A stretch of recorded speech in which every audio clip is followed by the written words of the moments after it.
Who wanna smoke me? Who wanna smoke me?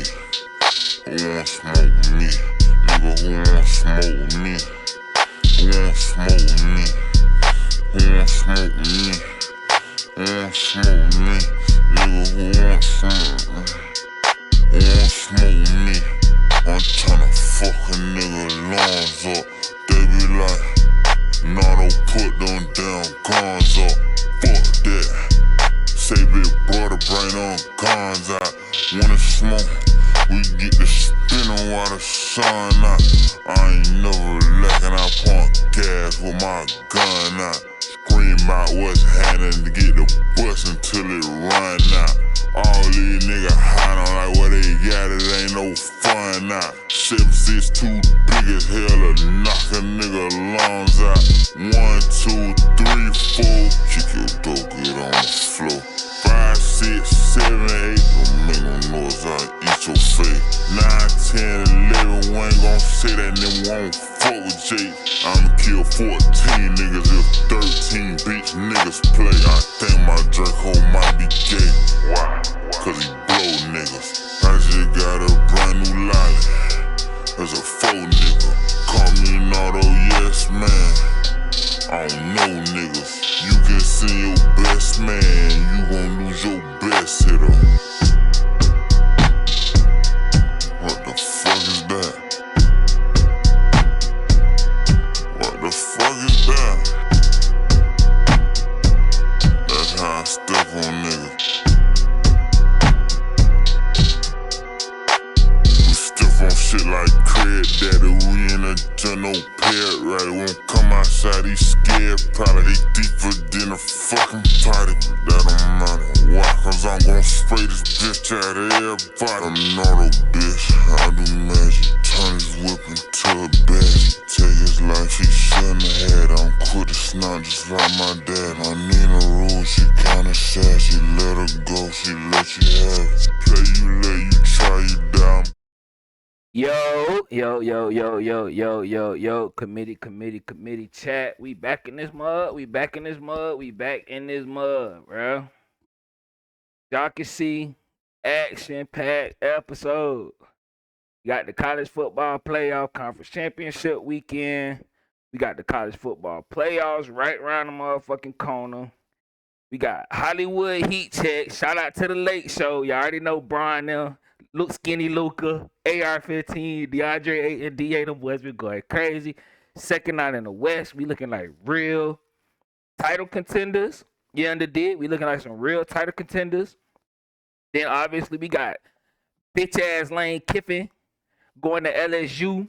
Benedict Arnold, that motherfucker created treason. So we go talk about that nigga and how foul he is on his move. Just down the road, nigga went from Mississippi to the neighbors LSU. He a foul ass nigga, bro. And he mid. If you ever ask me, I ain't never liked that nigga a day in my life. So we gonna talk about Benedict Arnold, aka Lane Kiffin.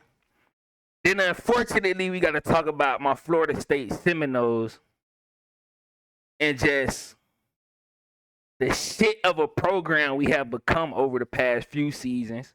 We had one undefeated season, 13-0. Shout out them guys. We got snubbed from the playoffs. And bitch, we been moving backwards ever since. We moving like a motherfucking Power 5 team like USF or FIU or some shit. We ain't even acting like, you know what I'm saying, the Florida State University. Like we got national championships. Like the ACC ain't had to run through us many years, pushing decades, nigga. Like we moving. Like we a po-ass school, but I say that rant for later. Then we got the Shedeur Sanders saga, the sabotaging my boy Shedeur out there in Cleveland. The Browns ain't had a good quarterback since before I was motherfucking born. Ain't no telling last time they had a good quarterback. Now they finally got a half decent quarterback, somebody who I think would be pretty decent, half decent 5th round pick. Shedeur, seen what he did in college. He could throw that pill better than shit. The best quarterback they done had since goddamn Baker Mayfield, and they let Bait Show go. So I don't even trust if the Cleveland Browns want to be a real organization. I don't trust if they want to be a real motherfucking team. I don't know what the fuck the Cleveland Browns got going on. But I could tell you one motherfucking thing. They ain't trying to be great. They got Myles Garrett, one of the best defenders in all the NFL history. He about to break the sack record, and my boy ain't even go get a fucking DPOY because his team ass. And then he just upped the deal with them niggas stupidly, thinking they was finna be about something, man. The Cleveland Browns ain't finna be about shit. I don't even really want Shedeur to be out there with the sorry ass Cleveland Browns because they're a shit organization. They don't know how to do nothing but lose. They've been a losing organization my whole life. I can't tell you the last time the Cleveland Browns ever shook something, ever was bought something, ever was gonna be on something. So we got an action-packed slate today. Gonna be some rants. Gonna be a lot of cussing. Cause at the end of this, we got Kiffin, we got Shedeur, we got Florida State. All of them pissed me off. So, but we gonna start with what's running hot right now. This college football. So we got college football. We got this week. We got the goddamn conference championship, ACC. This shit look like basketball in the ACC. So for the ACC conference championship, you got Duke versus Virginia. This is some basketball shit. The fact that Duke and Virginia are in the ACC championship lets you know the state of the ACC. No Clemson, no Florida State, no team down south in Coral Gables. They ain't make it. They ain't never made it. They ain't never won no. Speaking of Miami, them niggas ain't never won no ACC championship. Back-to-back 10-win seasons, still can't get to the ACC championship. First round pick last year in Cam Ward, no ACC championship, no college football playoffs. Then they went out and paid the most expensive quarterback, Carson Beck, half retarded ass nigga Carson Beck, who Georgia ain't want, who has a history of winning. Georgia has 2 CFPs, and they said, we don't want this nigga. And Miami said, we'll take him. And just like I called early in the season, he's mid. He's not going to be no program changer. He's not going to put your program over the top. Carson Beck is not going to do that. He's just a mid. He's a game manager. Like Cam say, he's not a game changer. Hold on, chat. I see what's going on. I need to swap my seat out real quick. Hey, y'all see what the fuck it is all day, every day. Y'all know how I rock out with my nose, bro. We still pushing how we pushing, but hold on. Let me swap my chair.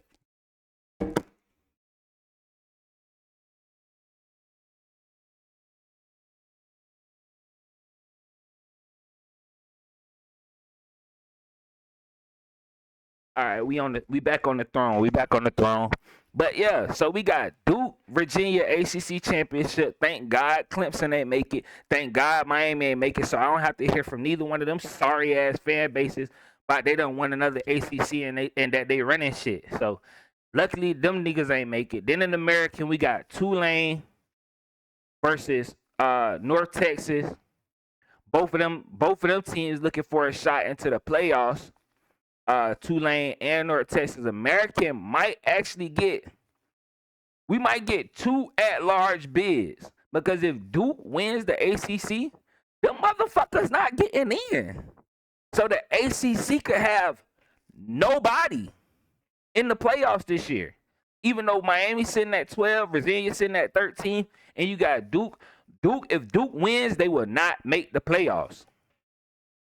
So that means we may not have an ACC representative in the playoffs, which is probably what them fuck niggas want. Them fuck niggas don't like this when the ACC come and crash the party, as y'all can see from 2023 when they snubbed my Noles, undefeated 13-0 Noles, just because we was missing a fucking quarterback. They wanted to snub the other 76 players from an opportunity of greatness.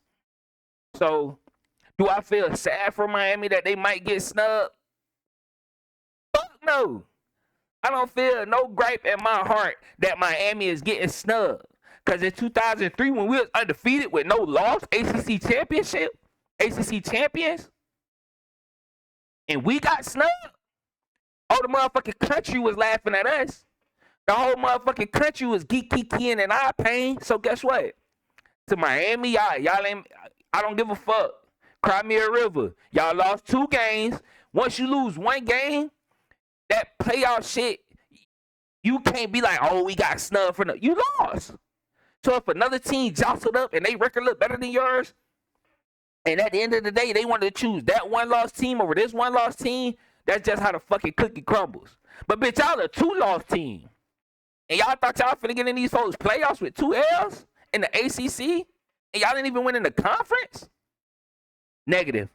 On to the Big 12. My favorite to win the Big 12. My favorite to get to the final. One of my favorites to get to the Final Four, maybe the national championship, is Texas Tech.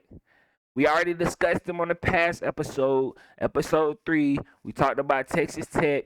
They got a Heisman candidate on defense. They got the 3rd-ranked defense in the country. They also led by one of the third scoring offense in the country. Last time they played BYU, it was BTA, beating them folks by 3+ touchdowns. I think we'll see the same result happen again. Maybe not the 3+ touchdowns because it's pretty much just win and they end. They win, they're a top 4 seed. They get the bye, they get the rest, and then that give that defensive chance of theirs to lock in on their opponent for almost 2-3 weeks, chat. So Texas Tech is one of my favorites to make it to the national championship, but definitely make it to the Final Four. So be on the lookout for Texas Tech. And like I said, they got a Heisman candidate on defense. So watch for Texas Tech coming out of conference championship weekend. They're going to be ready to make a lot of noise. And right now they rank 4th. Texas Tech can slide all the way up to 2. Get a 2 ranking, 2 seed and come to playoffs. And then they'll really be ready to roll. Conference USA, we got Kennesaw versus Jacksonville State. That shit ain't got no playoff implications. But shout out to Kennesaw in their 2nd motherfucking year as an FBS school. Shout out to Kennesaw for making the conference championship. Then you got the MAC championship, Miami of Ohio versus Western Michigan. That shit ain't got shit on shit. We ain't even finna get too deep in that. Boom. Then we got the Mountain West, UNLV versus Boise State. Shout out to Boise State, bouncing back, back to the Mountain West Conference Championship after they lost Ashton Genty. Shout out to them boys, but they will not be making no playoffs. Now, SBC. The Fun Belt Conference. This shit has playoff implications, chat. JMU can potentially make the playoffs with a Duke win in the ACC championship. So in the ACC championship, if Duke wins, you can have North Texas get in and JMU get in. Because North Texas is ranked, I believe, like, that'd be like 11 or something. JMU will be up there too. It'll be 2 of them get in and no ACC at all, which is nasty, nasty, nasty work. Ever since they put this shit together, the ACC has been the one getting fucking snubbed. We got snubbed 2023. They gave Clemson a bogus ass ranking one year. They shouldn't have been ranked no 4 seed. They gave them a bogus ass ranking. Then this year, you may not see a bitch get in, even though Miami's sitting at 12. Honestly, I ain't give a fuck if they ain't get in. I'm glad they ain't get in. So I'm glad Miami ain't get in. If no ACC team get in, fuck them. Because when we ain't get in, ain't nobody from the ACC come and say, oh, this is an outrage. Oh, Florida State should have got in. Oh, they 13-0. We've seen teams with backup quarterbacks, Ohio State with their 3rd-string quarterback win a national championship in the college football playoffs. We've also seen teams make the college football playoffs and get beat by 40, beat by 30, get beat by 60. So the fact they ain't let us in 2023, yeah, bitch, I'm still hurt. Like that shit would have changed the trajectory of our position as we in right now. Niggas would have came running to Florida State on the motherfuckers made the playoffs. They came running to Florida State. Bitch snubbed us. We became a laughing stock. Niggas started pushing us to the side. Niggas started being like, oh, them niggas couldn't get in undefeated. They ain't gonna stand a chance even with 1 loss, 2 losses. They ain't gonna stand no chance. So them niggas went running the other way. And now look, that shit done came back 2 years later and bit the ACC again. Cause watch Virginia lose to Duke. It ain't none of us finna get in. No ACC team finna get in. We might well just push on the motherfucking basketball season. Since we're a basketball conference at this point, we got Duke and Virginia making the conference championship. We're basically a basketball conference at this point. Amen? Because they the ones holding it down. The basketball schools. Virginia got a basketball natty. Duke got a basketball natty. Them motherfuckers ain't got no football championship, no football pedigree, but here they are, the ACC championship. One Virginia with a potential to go to the college football playoffs. Virginia in the college football playoffs, kiss my ass, man.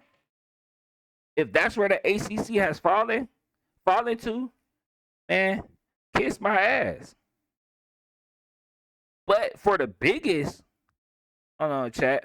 But for the biggest of conference championship weekend, both of these have plenty. I'm talking about plenty of playoff implications. You got Alabama versus Georgia. Right now, Georgia's sitting with a first round bye. Alabama's sitting kind of with a home playoff game.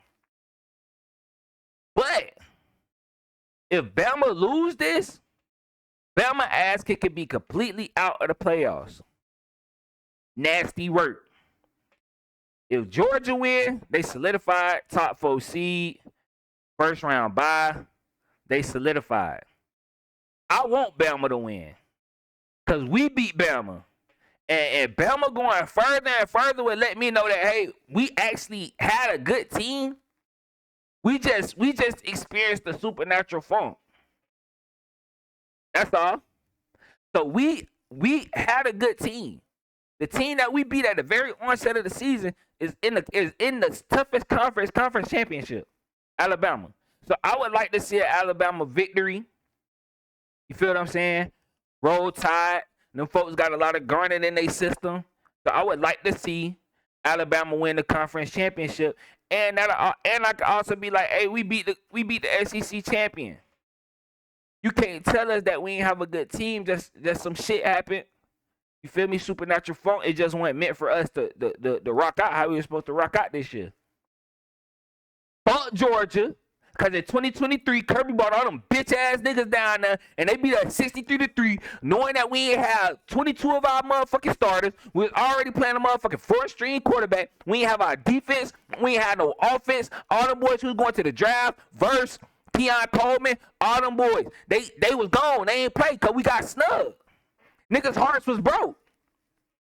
Then they made us play an Orange Bowl versus goddamn Georgia. And Georgia seen we was down that bitch ass nigga Kirby Smart dropped 63 on us. Fuck nigga. You should have dropped 63 on Bama in the conference championship.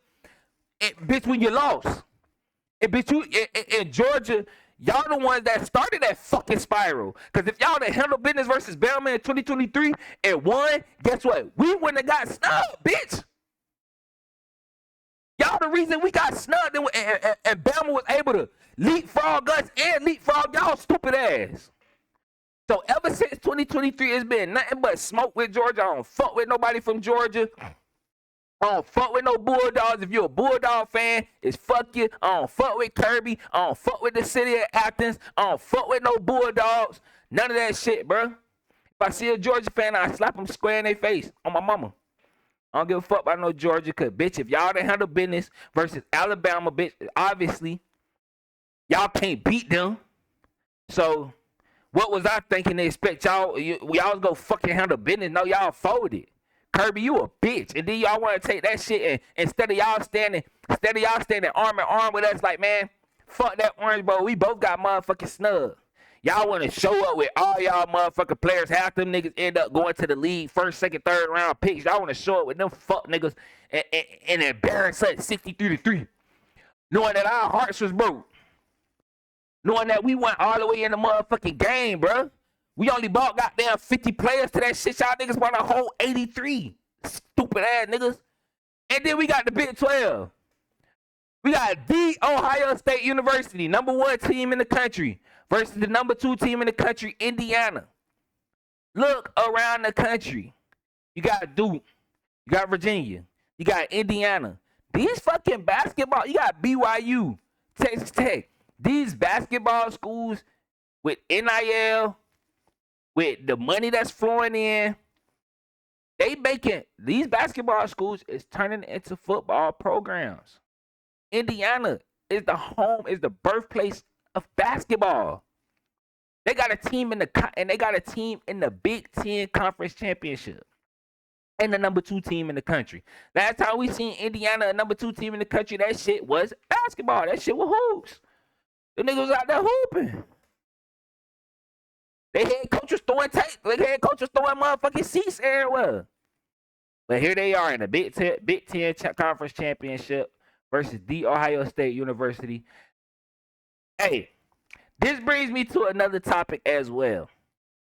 With all the rigmarole that's been going on in college football with transfer portal, with diehard fans not knowing who the fuck gonna be playing on their team come the fall. I was having this discussion with my homies.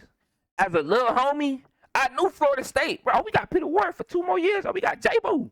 We got J-Boo won Heisman as a freshman. We got that boy 3 more years. We got that boy 2 more years. Yeah, he finna come back. Yeah, we got Dalvin for 3 more years. That boy finna come back. With transfer portal, bitch, you don't know who the fuck finna be on your team to the day of. To the goddamn roster roll out. You don't know who gonna be on your team.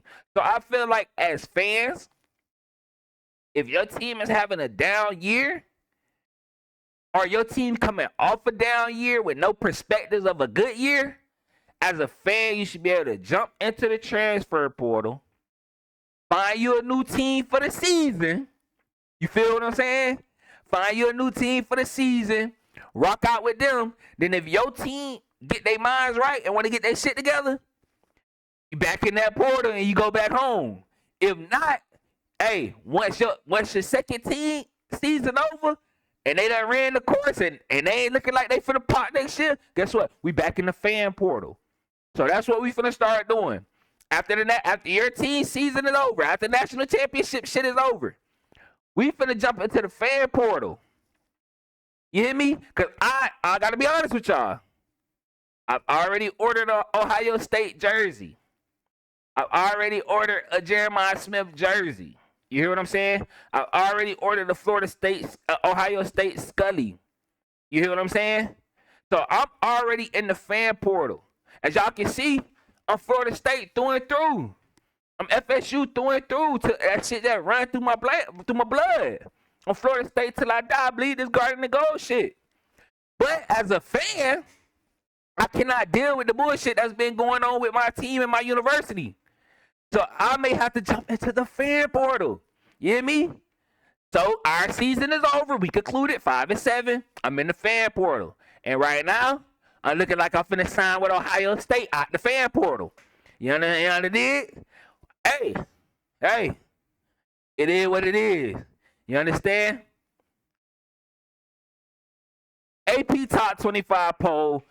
I was going to put the college football playoff bracket up, but it really doesn't make sense to have that graphic on this because with conference championship weekend upon us, that bracket don't mean shit. Right? So here's the AP Top 25. We got number 1 Ohio State, number 2 Indiana. They'll play each other in the Big Ten Conference Championship. We got Georgia number 3. We got Oregon sitting pretty at number 4. If Texas Tech win, Oregon is going to get a first round bye. Because Ohio State and Indiana, one of them go win. Then you got Georgia versus Bama. I think Bama's going to win that. So that would drop Georgia out and move Oregon to a top 4 seed. And that will, I believe, Texas Tech will win their conference championship. That'll move Texas Tech up to a top 4 seed.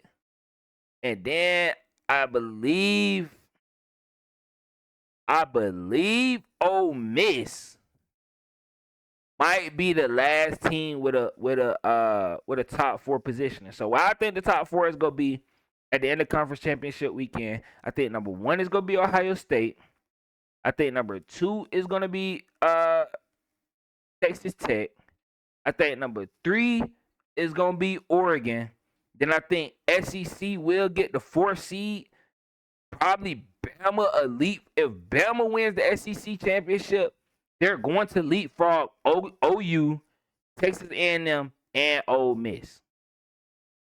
Georgia will probably be slotted like in that 10th spot right where Bama at right now. They'll have to travel if they make it in. But fuck them. I hope they do gotta travel somewhere that's cold, somewhere that's on the other fucking side of the country. Fuck them. And all due respect, fuck them. Anyways, and as you can see, 11 is BYU. If BYU happens to beat Texas Tech, BYU will make the playoffs. Texas Tech would just be slotted down with a home playoff game. Miami, number 12. They have no fucking chance of making the CFP. They have no fucking chance. So they want to talk about, oh, we beat Notre Dame. Oh, but they right in front of us. Oh, but cry me a fucking river, bitch. Ain't nobody want to hear shit when we were undefeated 13-0 ACC championships. Bitch, y'all ain't even got 8 ACC championships. In the year Clemson down, Florida State down, bitch, y'all couldn't even sneak in the game. Y'all let motherfucking Duke and motherfucking Virginia sneak that motherfucker in. They got down. Duke got down, push they way into the conference championship. And y'all couldn't even get in. Look, Duke ain't even on this bitch, right? Duke ain't ranked going to the conference championship. That's why I say if they win, ACC will have nobody in. Nasty work, because Virginia is 16. So they barely hanging on. But if Virginia make it, they go obviously leapfrog a whole bunch of teams. You know what I'm saying? But if Duke wins, that's going to open the door for JMU and North Texas. JMU and North Texas or Tulane, whoever comes out of that conference championship, two of them could make it if Duke wins the conference championship at ACC. And I hope that Duke wins the ACC conference championship so that no ACC teams make it into the playoffs. Call it what you want. Call me what you want. Fuck you. My late show. Hey, football season ain't been going well with my Giants in Florida State. You feel me? They ain't been going well football season. But what has been going well is late show. I told y'all in episode 1. Skinny Luka. Going crazy. He looking like the best player in the league. Shout out to Shay. But Shay ain't doing what Luka doing. Luka passing. Luka putting that shit on you. He getting to the bar. He finishing at the rim. He pulling up. He going crazy. And he playing defense. Something that we preached in episode 1. If Luka starts sitting down in that seat, going left to right, really making his defensive opponent play some offense and not just be able to rest on the offensive end and guard him 100% of the time on defense, skinny Luka. Then we got AR-15. AR-15, arguably, right now, is in the running for most improved player. My boy down there averaging 30 a night. With Luka, with Braun. AR-15 averaging 30. Niggas don't want to say it, but we got a big 3. You feel me? But like I was telling y'all, it's about team basketball now in the NBA. It ain't all about no big 3. It ain't about having no big 2 stars. No, you got to have you some stars, but you got to have you a full team. 1 through 15 got to be able to come on the court and contribute. Every player got to be able to come on the court and contribute. Last year, late show, we ain't had that. We had Brian trying to play like he was 25. Luka was sad, fat, and out of shape because he got traded. You feel me? And then AR, you know what I'm saying? He still trying. Now that we got Luka, he had to find his lane. He had to find his avenue. And we had no big. We had no big presence. AD was a big, but he wanted to be a guard. You feel me? So that's why we had to get rid of that boy. He wanted to be a big, but he wanted to be a guard. Then we had to work through the kinks. JJ Redick, first year head coach. He get a start like Luka. Now you got Luka Magic. You got Beasley. You got Braun. You got AR-15. Now you trying to manage and it's the Lake show. You trying to manage the Lakers. But out west, as y'all can see, OKC, top seed. My Lakers, the number 2 seed. They look like the two best teams in the league. Not just in the West, but they look like two of the best teams in the league. And I believe they might be if all stay healthy, especially my Lakers. If all stay healthy, it's a crash course to that conference championship. But we not sleep on what Houston doing. Houston, a defensive team. Obviously, they got KD. Obviously, they got them young boys, Thompson, Sengun, and Emeka Doku, hell of a head coach. Know how he rock out on that defensive end. Know his prowess.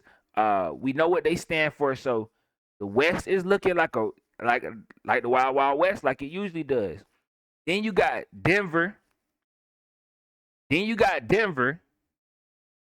You know what they is. They champions. They got Jokic out there. Jokic still top 5 player in the league. Jamal Murray, Aaron Gordon. You know, so they still out there. And they still, like I say, at the top of the West, it's thick. San Antonio, when Wembeya come back, they gonna be tough. They got De'Aaron back. They got that rookie Dylan Harper. They got Castle. Harrison Barnes is an excellent vet, D3 vet for San Antonio. Once they get Wembeya back, if Wembeya can stay healthy, the Spurs will definitely be a team to look out for who gonna make a deep push in the playoffs. And then the last team out there that I think can make a real solid push is Ant-Man and the Wolves. Ant and his bag. I'm telling you, they can win MVP. Luka can win MVP. Yo can win another MVP. Wembeya can win MVP. And goddamn Ant can win MVP. Matter of fact, I'm sorry. Wembeya can't win MVP because you got to play 65 games a year. And I think he already under that margin. And if we know Wembeya, how we know Wembeya, even when he come back, he ain't gonna be all the way back. So Wembeya is out of the MVP runnings, probably first team runnings, all NBA runnings. So is Bron. Bron won't be making no all NBA team because he missed so much of the early season. But again, this is about the late show. When I made this pre-editing, they played the next day, they lost. But at the time of making this, 7 straight wins for Luka, for AR-15, for JJ Redick, for Bron, for Lil Bronny, for JJ. Hey, 7 straight wins out west. That's not easy to do. We was on a 7-game streaker. We ain't had no 7-game win streak. None last year. Bitch, we didn't even have a 4-game win streak last year. Like I said, Luka was fat Luka. He was sad. He was probably a little hurt. You know what I'm saying? A little banged up. He went all the way mentally into it.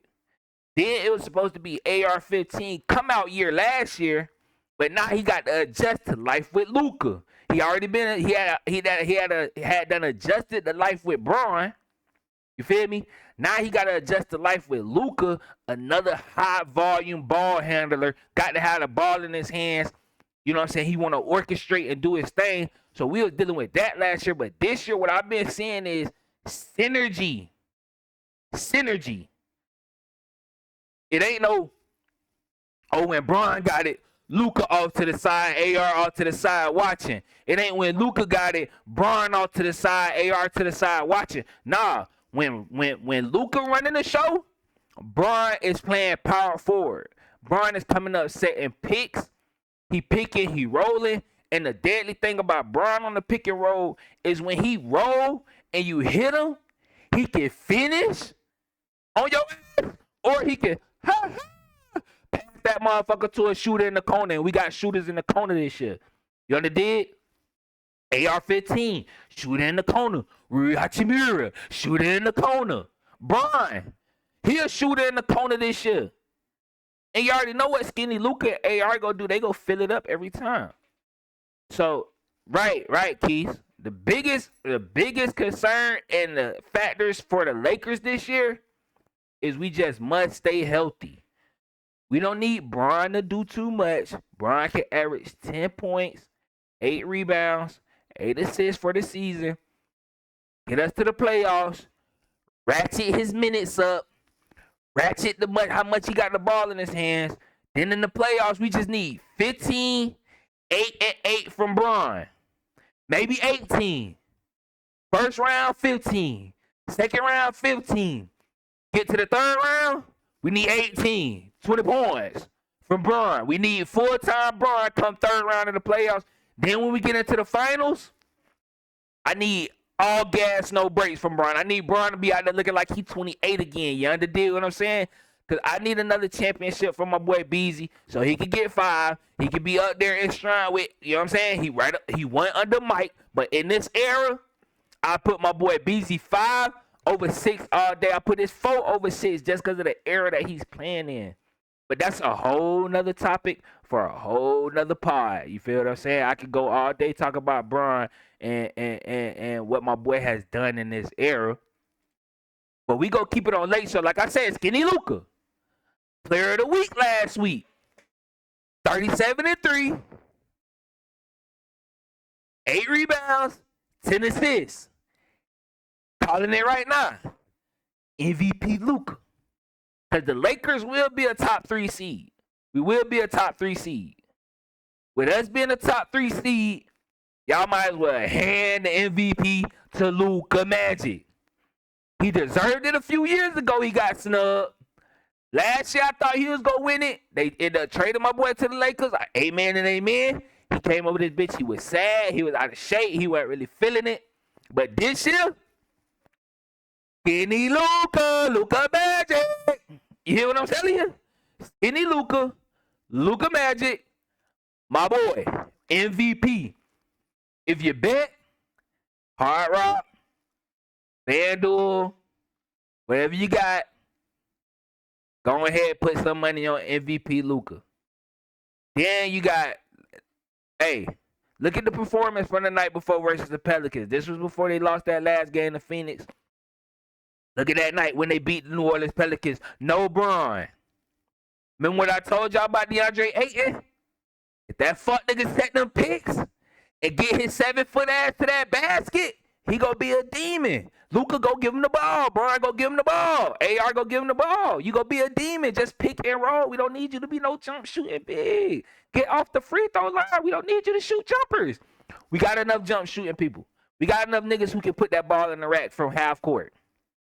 We need you to put the ball in the basket on that rim. We need you to get on that rim. Okay? Look at him.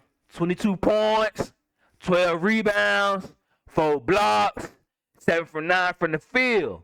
And what 7 for 9 from the field tell me, everything was at that rim. He was punching shit. He was putting that shit in the rim. He finishing at the basket. He getting to that free throw line. Luka Magic, 34 points, 12 rebounds, 7 assists. Luka gonna do Luka things. We ain't even got to discuss that. We already know who Luka Magic is.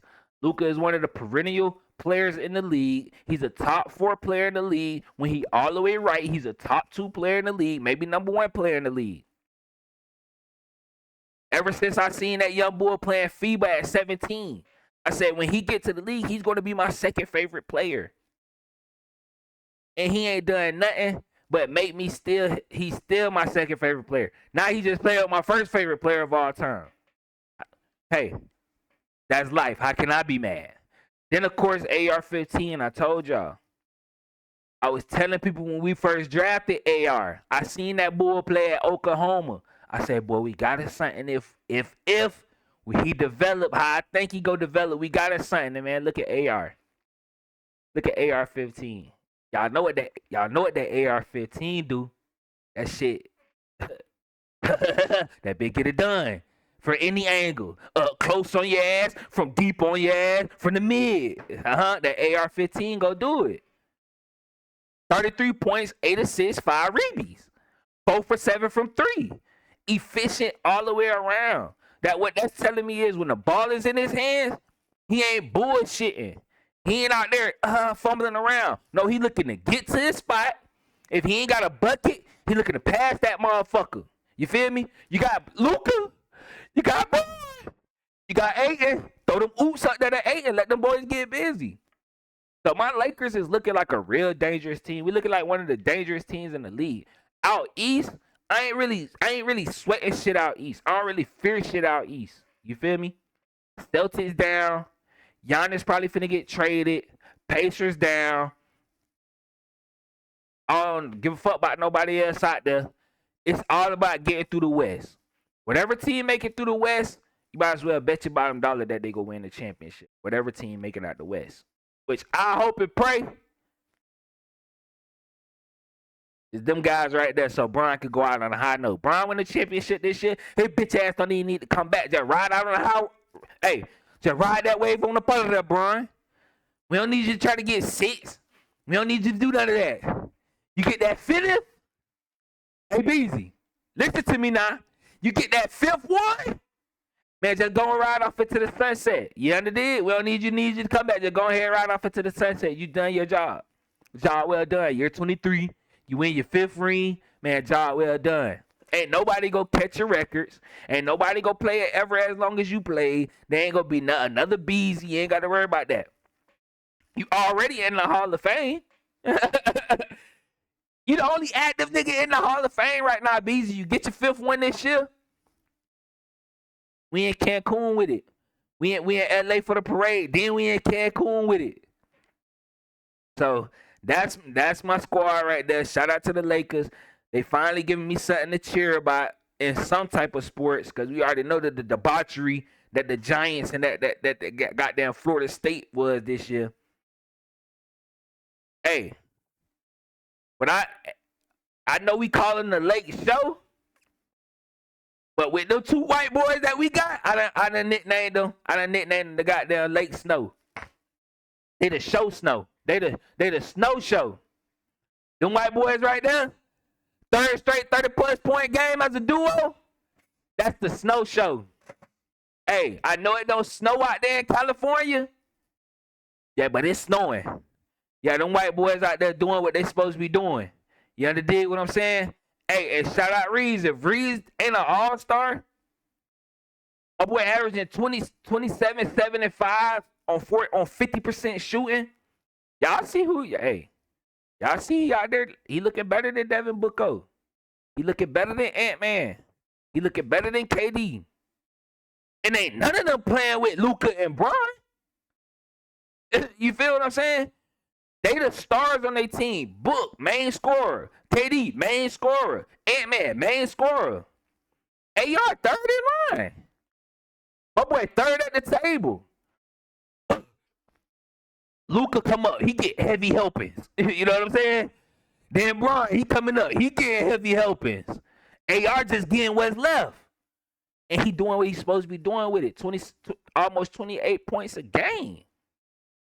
Ain't nobody 3rd scorer in the league 28 points a game. As a matter of fact, he our 2nd scorer right now. Until Bron get all the way juiced up. And even when Bron get juiced up, I don't want him to be the 2nd scorer on the team. I want Bron to stay the 3rd scorer, maybe 4th scorer on the team. You feel what I'm saying? That way I know he going to stay juiced up. He going to be overly healthy, overly rested up come playoff time. I don't need playoff time. He talking about my back hurt. My knees hurt. My ankles hurt. Bitch, you're 50. We know you hurting. I don't want to hear that. If your ass out there and you got that motherfucking 6 jersey on and you putting on the motherfucking 23s on your feet, nigga, I need you to be out there hooping. No excuses. I'm not trying to hear that. You got a generational talent. This might be your best teammate ever with Luka Magic. You ain't never had a number 1 like this with Luka Magic. You always had Robin. You ain't never been able to play Robin. Matter of fact, AR playing Robin. Bitch, you playing Jeffrey. We just need you to make sure the house stay clean. Beezy, we just need you to make sure everything stay in order. You understand? When that signal go up in the sky, bitch, we don't need you suiting up. Send AR and Luka out there into the real world, into Gotham, to fight them battles. Them boys young. Let them fight them battles. Bitch, if you need to take 2-3 nights off, that's what you need to do, bro. We don't need you chasing no more regular season records. That shit in the past. We need you in them playoffs. We need you making that run in them playoffs one more time before you retire. We ain't trying to retire last time we seen you first round. You out in the first round. You know them niggas talking about 2020, talking about bubble championship. Niggas don't want to respect your fourth. So go out there and get a fifth. You understand? Separate yourself from Steph. Steph got 4. We know he had to cheat. Get KD, call on KD to get him 2. But he got 1 without KD. You understand what I'm saying? He got 1 without KD. We need to see you go ahead and get you nothing. Get you 1 with Luka. Put Luka up there. Hey, tell Luka. Put me on your back, Luka. Skinny Luka. You skinny now. I know you can carry me. You muscled up. Carry us to the promised land. You understand what I'm saying? Like, Brian, you just need to manage the house. You need to just be dad. Let the kids run ruckus. Let the kids go crazy in the regular season. You know what I'm saying? When we need you, you know the spots we need you. When we need a big dagger play, when we need a defensive play, when we need the right play to be made, that's when we call upon you. But when we need buckets, when we need 40, 50 points, Brian, don't take your ass out there trying to do that. Then you score 40 or 50 points. Then you talking about sciatica flaring up, you out for a week. Then you talking about your big toe hurt, you out for a week. Then you trying to get back rhythm right before the playoffs. Stay your bitch ass out, Brian. We don't need you, bitch. You already can't get no all pros, no all NBAs. You can't get no awards. You already sat out. Them awards dead. The only awards you can get is a championship. You hear what I'm saying? Because you're not going to win Finals MVP. That shit going to Luka. So get that out your head, Brian. You is not the man no more, Brian. You is the 3-man, Brian. That's what we need you to be, Brian. Get that through your thick head. I'm glad you finally went ball. That way these messages is getting through your thick-ass skull right now. Let these 2 white boys that you see on the screen take us there. You hear me? You just need to be the chauffeur. If they say, hey, Jeffrey, drop us off real quick. You just say, yes, sir, Master Bruce. Yes, sir, Master Grayson. You feel what I'm saying? We don't need you trying to steer the ship, Brian. We don't need you to steer the ship this year. Let them white boys steer the ship. You just got us there. You been there. You done that. You got us there. Let us know what it takes to win. You understand what I'm saying? You understand what I'm saying, Brian?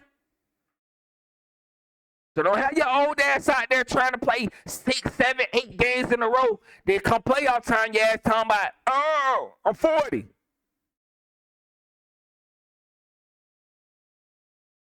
But that's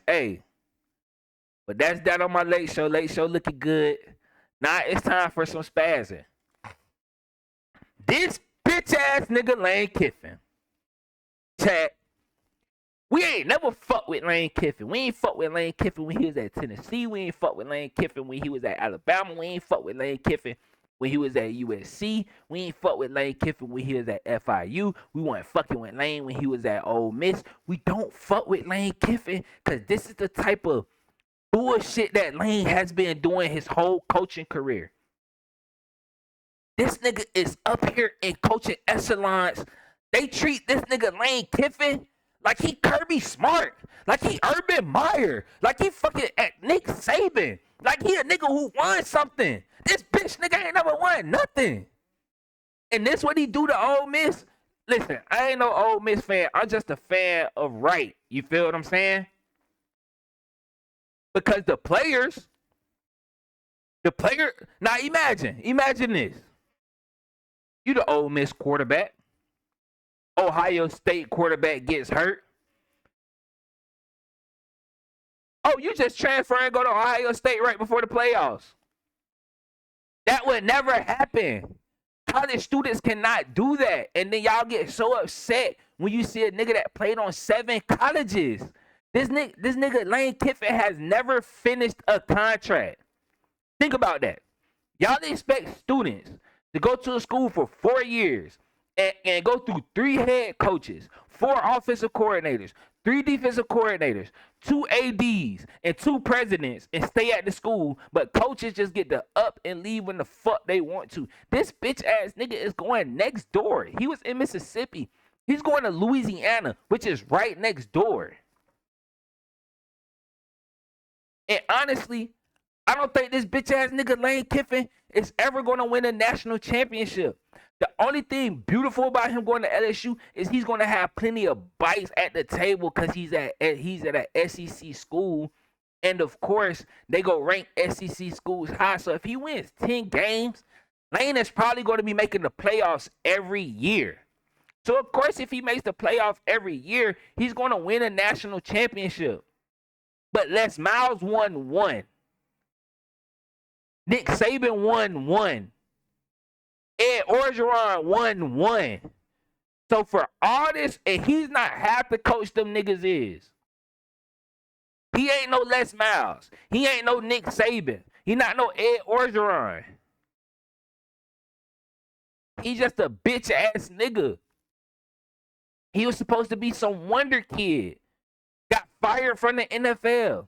USC told that fuck nigga don't even get back on the bus. Don't even get on the plane. They left that nigga on the airstrip. Them folks at Ole Miss was finna shoot Lane up while he was walking out. You hear me? He jumped ship on FIU. That's what this type of nigga is, and I hate to tell y'all LSU fans, this nigga Lane Kiffin is not gonna be that LSU but by 4 seasons. I get Lane Kiffin 4 seasons. And that's right up his motherfucking alley. Because he gonna go to LSU this year. They was down this year. So when he go there next year, it's just gonna be the first year under Lane. You know what I'm saying? That's the excuse. Then the second year, he gonna teeter between 9 and 10 wins. Probably lose to Georgia, maybe lose to Bama, lose a game he wasn't supposed to lose. He gonna win like 9, 10 games in the second season. Probably win some type of Chick-fil-A bowl game. Then year 3, he gonna make the playoffs. You hear what I'm saying? He gonna make the playoffs year 3. They go same type of vibes as Ole Miss this year.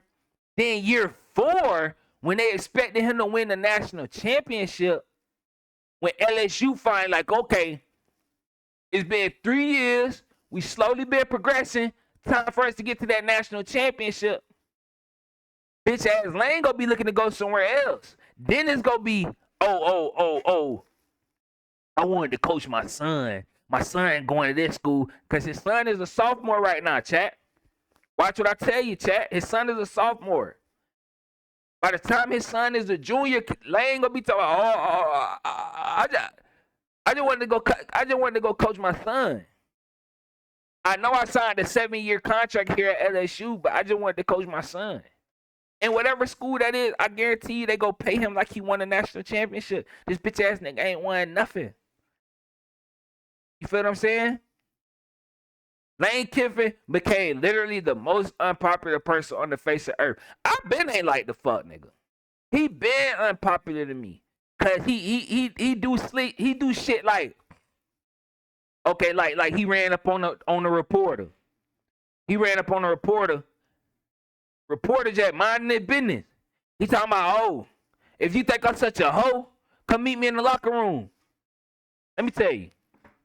This is how I know Lane Kiffin, and that solidified to me that he was a bitch ass nigga. Because, bitch, you only upset because you know what bro is saying is true. You can't turn a hoe into a housewife, and bitch, you a hoe. You gonna go to this school, you gonna go to this school. Bitch, you done coach every school down there in the SEC.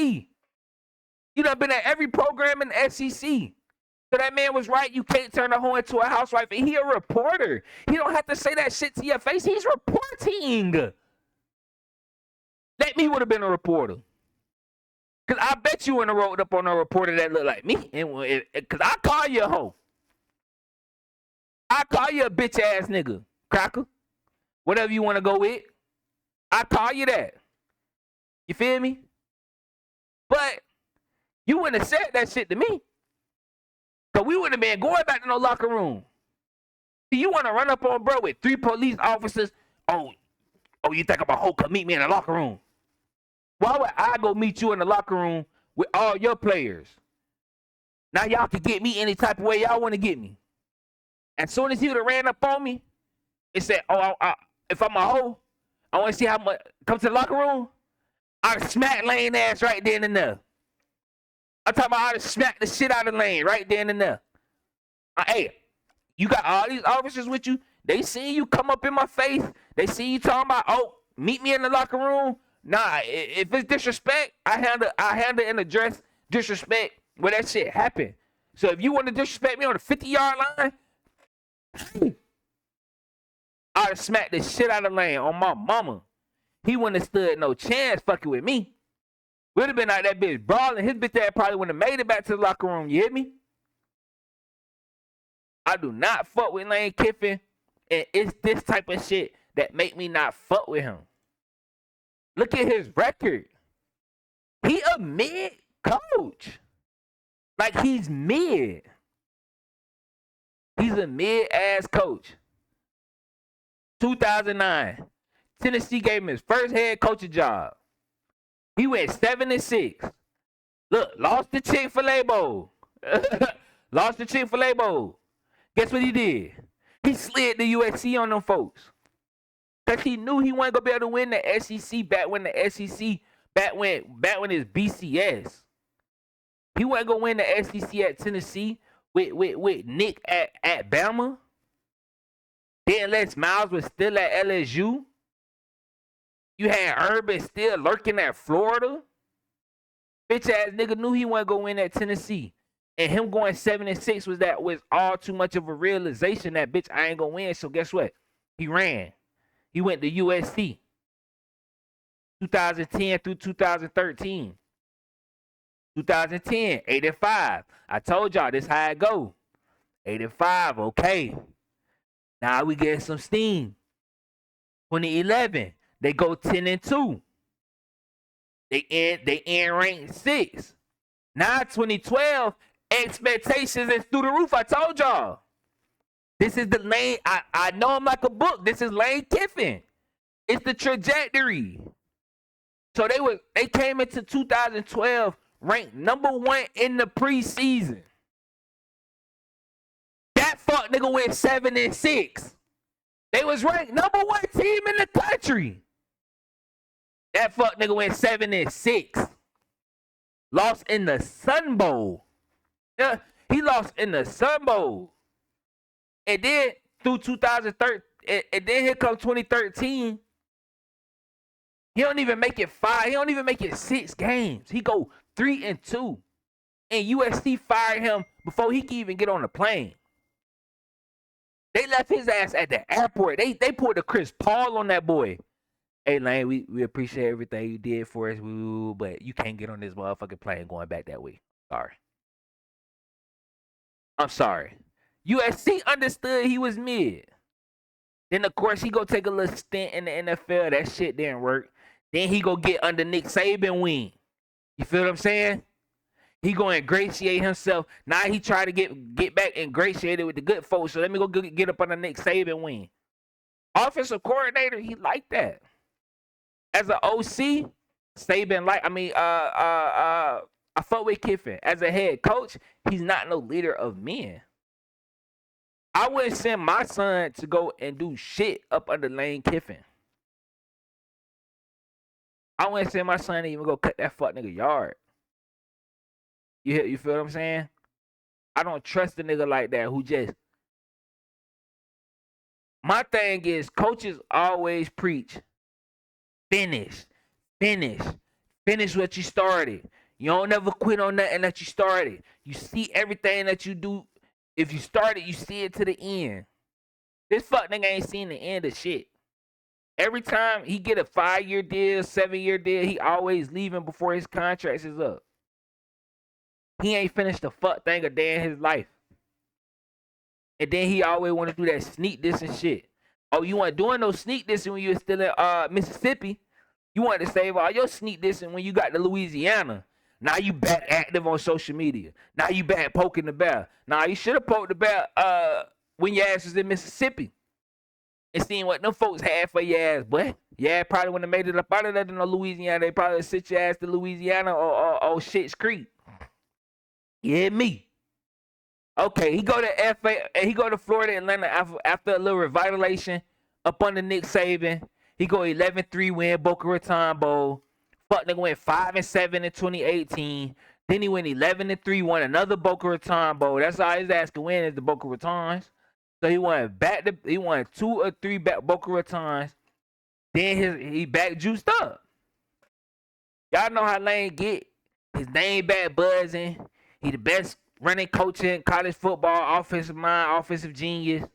He just revived Florida Atlantic. They had 2 11-win seasons under. He's back. He's more mature.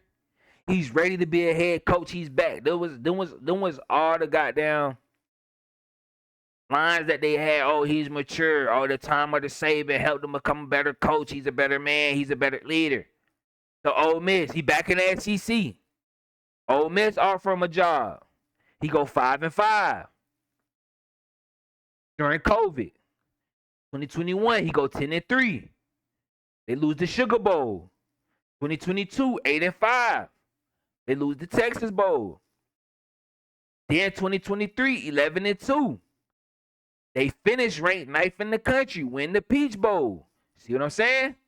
Once them expectations going up, oh y'all can bet you about $1 Lane looking for the motherfucking exit, looking for the exit on the highway. You feel me? He come back for 2024. They go 10-3. But look, preseason they was ranked 6. Finished the season 11. Gator Bowl. Now 2025. You 11-1. Them folks talking national championship. They talking making a run to the Natty. Oh, it's time for you to go. Cause not Lane need to reset his clock. He always got a clock in his mind that he got to reset. Hey, that's when expectations get where they supposed to be. That's when the people expect me to win something. Well, I got to get the ducking and dodging. I got to get the hiding. I got to get the fuck from round. You know what I'm saying? Because that's too much pressure on my legacy. If I get to the national championship and I lose, that's going to stain my legacy of me being a coaching guru, me being an offensive guru. And what he do, he tuck his tail and he hide and he run. The typical Lane Kiffin adventure. Look at it. Look at his records. 14 years. 117-53. That's decent. Tennessee, he went 7-6. USC, he went 28-15. Florida Atlantic, 27-13. Ole Miss, 55-19. But it was that pressure that was getting to him. And the fact that Ole Miss matched the offer dollar for dollar and was in favor of going over the match, that just let me know that he a bitch ass nigga in that. And when that pressure started to boil up, his ass like the duck and dodge.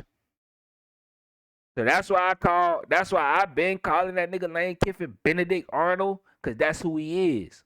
Soon as that pressure hit, he get to looking at the other side. He get to looking at the other grass. Oh, what that grass look like over there? This one growing too good. They expecting this grass every year. What's over there? That grass dead? Oh, I can go over there and revitalize that grass and get y'all back right. That's all that fuck nigga is a home improver. Once the home improve, now you expecting that nigga to start putting some furniture in the house? He gone. He gone. Speaking of some other niggas that suck, that need to be gone. Now chat. Y'all know I ride and die for my boys. But this fuck nigga Mike Norvell, he got to go. He got to go.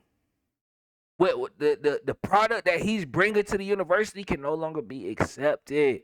We can no longer accept mediocrity. We out here living like we're a Power 5 program, like we USF, like we FIU, FAU. We are a blue chip program. And we afraid to fire a coach over $50 million. We won't fire his ass.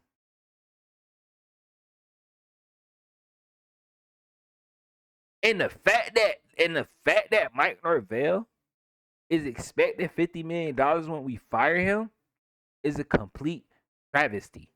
He know he been half-assing at this university for the past 6 seasons. Bitch, you had one good run when you was 13-0. You had a season before that when you was 10-3. But ever since when you don't have Jordan Travis, you're a shit coach. And it shows. 16 straight losses when trailing by 10 plus points. The last time Florida State lost every road game it played for 2 straight years was never. Like, when you're the first coach in the school's history to do some bad shit, you deserve to be fired. Like, that's a fireable offense. That, if I was at my job, and my job could come to me and say, hey, you know the last time for 2 years where we couldn't go a whole year without an incident, it's ever since you've been working here, they will fire my ass. That's a fireable offense. Like, I've seen better coaches get fired. James Franklin just took his team to the playoffs in one round. Fired. Brian Kelly's been to national championships. He's had Heisman winners. And then you got his ass up out of there. Like, when you're a program like that, like, we should be holding ourselves to the same standard, same caliber as Bama, as Georgia, as the goddamn Tennessees of the world, as the goddamn Ohio States of the world. We are a blue chip, blue blood program. We are one of the top teams in our conference as far as winning championships. You got us. You got Clemson. That's the cream of the crop. I can understand Clemson not firing Dabble. That man got 2 national championships. He just got to get right with the portal. He just got to wrap his head around the portal. But this bullshit that Mike has been doing to our university for the past 2 seasons, 2 wins, 5 wins, that's unacceptable. We jump on number 8 Alabama top of the season 31-17. Oh, then we get East Texas A&M. We 70-73. We dropped 80 on them folks. Then we catch Kent State 66-10. Oh, but when it's time to play some real schools, oh, we catch a loss to Virginia 46-38. We lose to Miami 28-22. We lose to Pittsburgh 34-31. We lose to Stanford 20-13. That shit is unfucking acceptable to have 4 straight losses, all to conference opponents. But when the non-conference pull up, when the FCS school pull up, we drop 77 on their head. We drop 66 on their head. Bama come to town, we drop 31, holding to 17. Beat Wake Forest 42-7. I think, okay, we back. We just had to find our juice. We had a couple tough L's, few tough L's. We just had to find our juice. Fuck no, Clemson. They beat us 24-10. We beat Virginia Tech 34-14, but everybody beat Virginia Tech. And now that they got James Franklin, bitch, I doubt we beat Virginia Tech next year with this bitch ass nigga Mike Norvell still at the helm. We lose to NC State, who got fucking lost to NC State 20. Then we lost to Florida 40-. Florida was a 3 fucking win team. And we lost to them 40-21. With a chance to make a bowl game. All we had to do was win. We couldn't even beat a team that fired their coach. We lost to an interim fucking head coach. While our school talking about we finna stick beside this fuck nigga Mike Norvell. I just don't get it. He must got some blackmail on the president or something. Cause Florida State, y'all got 50 million somewhere. Scrape up 50 million and get rid of this nigga, bro. Like, the shit is sickening. 5-7, 2-6 in the ACC. We ain't won an ACC road game in 2 years. But yet this man still has a job. Like, look at this shit, bro. I can't make this shit up. 4 of his 6 seasons have resulted in losing records. If I had a job, in 4 of the 6 years, my job lost money, my ass would have been fired. Like, they not gonna be talking about we finna stick beside, bro. You are fired. And guess what? We dare you to be talking about, oh, buyout money. Bitch, we gonna take your ass to court. And I guarantee the court gonna say, guess what? Mike Norvell, you did not live up to the contract. You did not live up to the standards of the contract. You do not get no buyout. We'll figure it out. We'll figure out something between 12 and 15 million. You know what I'm saying? But 50 million for a coach, 4 of his 6 seasons have resulted in losing records. Kiss my ass. Fire his ass. He's doing a poor job at coaching the team. How many more? And we decided, guess what? Let's bring him back for a 7th year. 7th is not heaven. It's not lucky number 7. Fire his ass. Everything he's done is a fireable offense. Overall record at Florida State, 38-33, mid. And the thing that's saving, and the thing that's making that 38-33 record good is a 13-0 season and a 10-3 season. So 13-0 plus 10-3, that equal 23 wins. So take away the 23 wins from Mike Norvell, and he's a bitch ass coach. Take away Jordan Trav. He went 29-9 with Trav. Shout out JT13. Shout out JT13. He the reason the program ain't fall completely under. Shout out to JT13. The reason that the program was able to stay afloat. Cause I don't know what the fuck we did last year with Ugalelio and Tommy Castellanos. He had the sauce for 1 week. Seemed like he came to Florida State just to beat Bama, then he was cooked. Then he was done. So shout out to JT13, 29-9 under Mike Norvell. Mike Norvell without JT13, 4-18. So that right there tells you everything you need to know. He was living under the shadow, or the shadow that was provided by JT. We would have won the natty had JT stayed healthy, on my mama. Then I wouldn't have cared if not Mike Norvell went 10 more seasons losing. If we would have got that natty in 2023, be good to go. It would have been, I would have went another 10 years waiting for another natty like 2013. We won in 2013. We were supposed to win that bitch again in 2023. But it wasn't meant to be. We lost our star quarterback, and then the committee chose not to let us in. 2023 season, most successful season. 13-1. We lost. Obviously, we lost in the Orange Bowl, but undefeated regular season, 13-0. We lost in the Orange Bowl to bitch ass UGA and that fuck nigga Kirby. 2024. The team finished 2-10. A year after going undefeated in the regular season, winning 13 games, we won 2 games. Then this year, 2025, after being Bama at the beginning of the year, after being 3-0, we won our first 3 games. Through the rest of the season, we only won 2 games.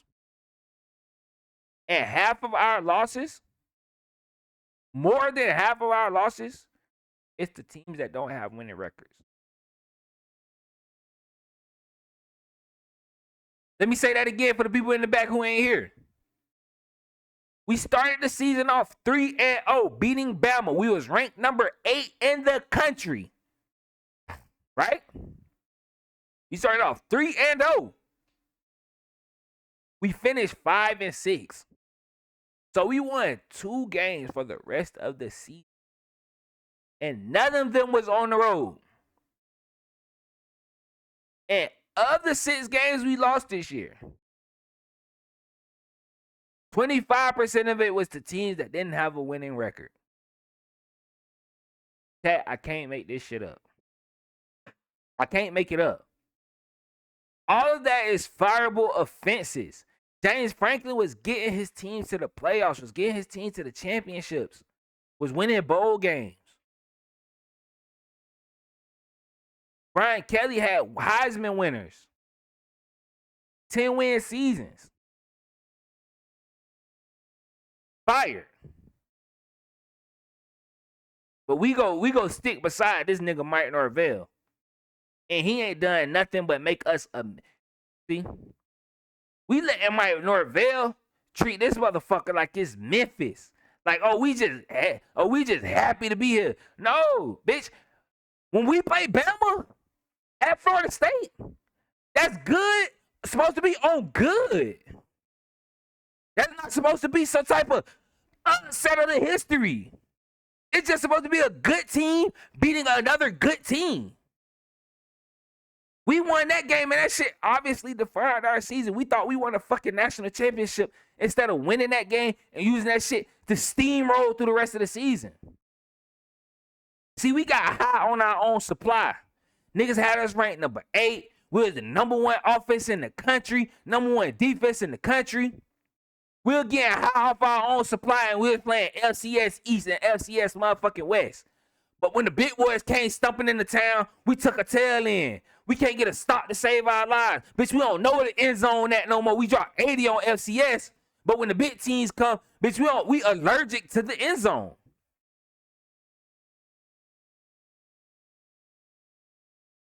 I hate that we even got to go to this next clip because I hate that I even got to watch this shit again, and I hate that y'all got to watch this. But here we are. I just got to. Y'all just have to see some. Y'all just have to see some of this shit. Y'all just have to. If you didn't see the game, chat. If you didn't see the game, chat. Thank you. Because, come on now. Castellano's supposed to be a mobile quarterback. Look. Nigga hit the second level, and there was nobody there to stop him. Look. This team won 3 games. We out here fighting for a bowl. These niggas won 3 games, and they're being coached by an interim fucking head coach who they didn't even give the job. And these niggas just going up and down the fucking field.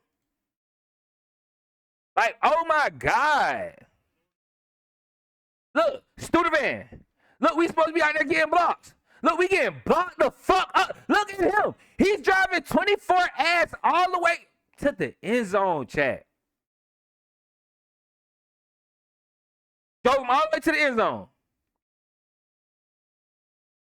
Made him settle for a field goal. I was clapping it up at this point, chat. I said, okay, we made him settle for 3. Okay, at least they ain't go down there and punch his all the way in the mouth. You made him settle for 3. You know what I'm saying? So I'm like, okay, bet. Come back out on offense.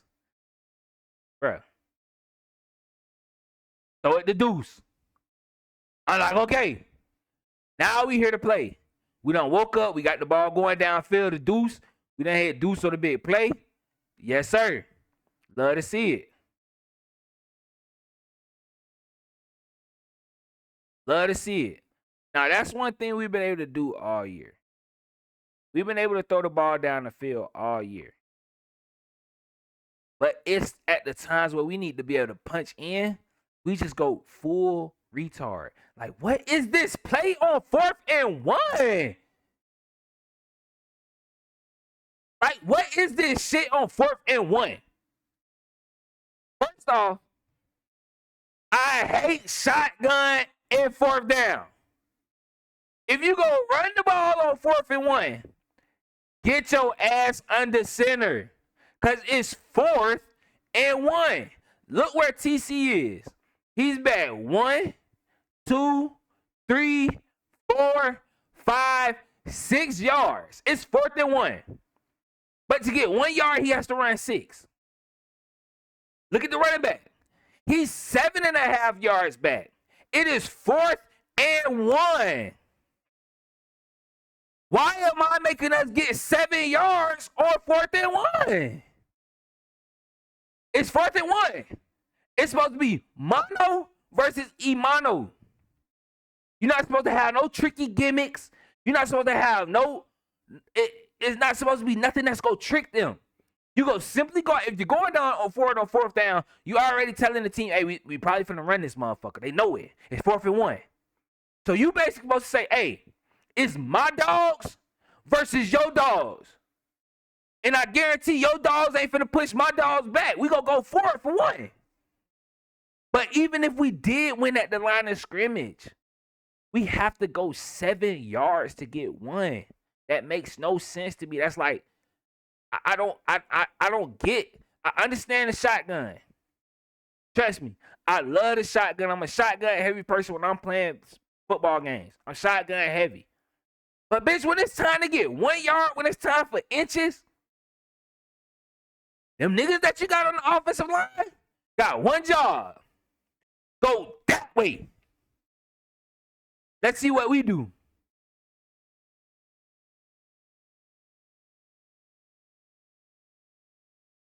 So right now we already doing too much. Because instead of having this slot receiver come in motion, we could have just brought in another offensive lineman or another fullback to block right here. You're not tricking them with this. Because even if this motion gets the ball, there's a player tracking him right there. He's going to beat him to the edge. You got the tight end going in. So that means this edge right here is going to keep edge containment. So you got one player in pursuit, you got other player edge containment. Now, if Castellanos fakes this and fakes the handoff to 27, look on the outside linebacker right there on the second level. He's watching all of that. He's not going to be fooled. Then look at the edge. His eyes is in the backfield on Castellanos. So no matter how he had this play set up, it was set up to fail. And this is a 3-win team.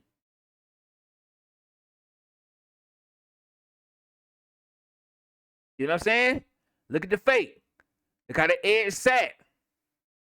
He read the fake. He sat on it. Look how this linebacker on the right hand side. He's still standing up. He's still standing. Looking at the shit that's going on in the background because you know it's bullshit. And look at the man that was running with the option. His head has now snapped back to the backfield. He understands my man doesn't have the ball. He's no longer a threat. Let me snap my head to the backfield and see what the fuck going on. But let me also stay in pursuit just in case TC pulls this and wants to throw to that. You know what I'm saying? Look at the corner that ran with the motion. He's there. Look at the linebacker. He's literally pointing out the play because nobody got to him. Look at our offensive line. You got this nigga in the middle getting pushed back right where we need to push to go forward. You got 3 players right here blocking one guy. You got 1 player right there blocking 2 guys. This is a fucking travesty. Like this is letting me know that the offense has no understanding of 1 yard. Like, not only did we not get the 1 yard, we got pushed back 4 yards. Look where he got tackled. Right where the running back is now, that was 5 yards back. Look where he gets tackled. We lost 4 yards trying to get 1 yard, and that's what happens. That's what happens when you got a sorry-ass team, undisciplined team, uncoached team, a mid-ass team. You get shit like this. Look, push all the way back. This team won 3 games for Florida. 3 games. And this is with an interim coach that they did this to us. An interim fucking head coach. Look. Through the van. Like, they're going to 9. Oh, that's 11. But Studevan was over there, but they just dropping back, throwing. This is the type of shit we should have been doing. Look, DJ Lagway, drop it. Look, hit him with the shoulder. Undisciplined out there on the corner play. Undisciplined out there on the corner play. Undisciplined. Because look, the corner shouldn't even see this shoulder. They shouldn't even see Lagway doing this as a corner. You're in man. If you peek that the quarterback did that, you cook and watch what happens. You peek, you see you bite on the fake. You bite on the fake. He spin around on your ass, and now you lost all leverage. Because if you even, you leaving. Lost all leverage.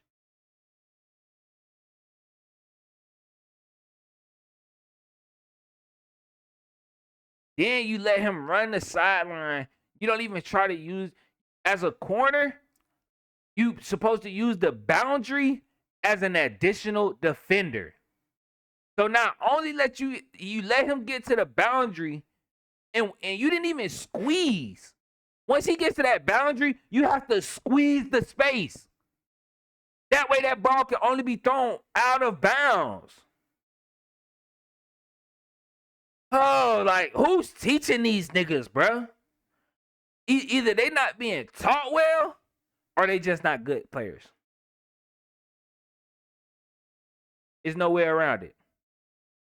Either they not being taught well, or they just not good players.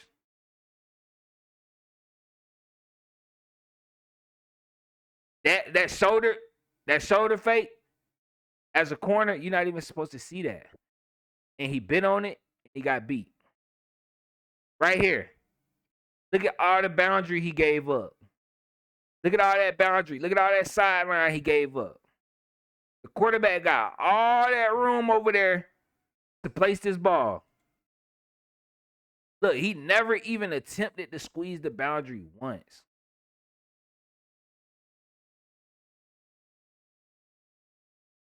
Let's look at here. So I can already tell you what's finna go on right here. As you can see, he already given up 2. The slot corner that's playing Studevan, number 9. I wish I had a mouse that could on the screen so y'all can see who I'm actually talking about. Studevan, number 9, slot receiver. Look at our slot corner. Already, his base is bad. He's standing too upright.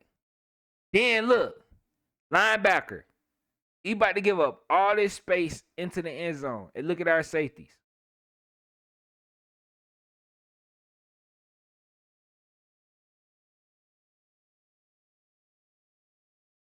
Look at the slot corner. Coach, what we not giving up down here? Don't give up the inside, son. Don't give up the inside. That's what coach gonna tell you. Coach gonna say, hey, down there in the red zone, you want to make him throw to that pylon. Don't let him throw across his face. Don't let him throw to something that's coming across his face. What we do, look at our corner. He open up the slant. He say, oh, go ahead. Oh, you want to go inside? Go ahead. Look how you open up and give it to him. That's taking candy from a baby. That's taking candy from a baby. This is some of the simplest football that we're not able to execute as a team. Some of the simplest football we're not able to execute as a team. Cornerback play. You cannot give up the inside because you have no help there. You make them go outside and you use the boundary. But nah, bitch, we just gonna get up.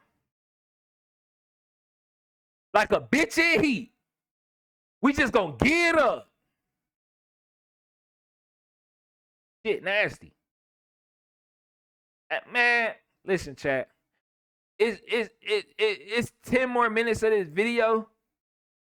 It's 10 more minutes of this video, chat. But on to Shedeur. Hey, and here's my thing with the Browns right now.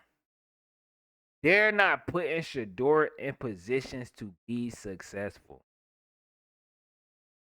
And I was so glad that they played the San Francisco 49ers, because the San Francisco 49ers have a starting quarterback who is Mr. Irrelevant. That means he was the last player drafted in the draft. That means San Francisco had no thoughts of creating an offense for him, no thoughts of him being a quarterback for the future, no thoughts on him signing a long-term deal, but that's what he did.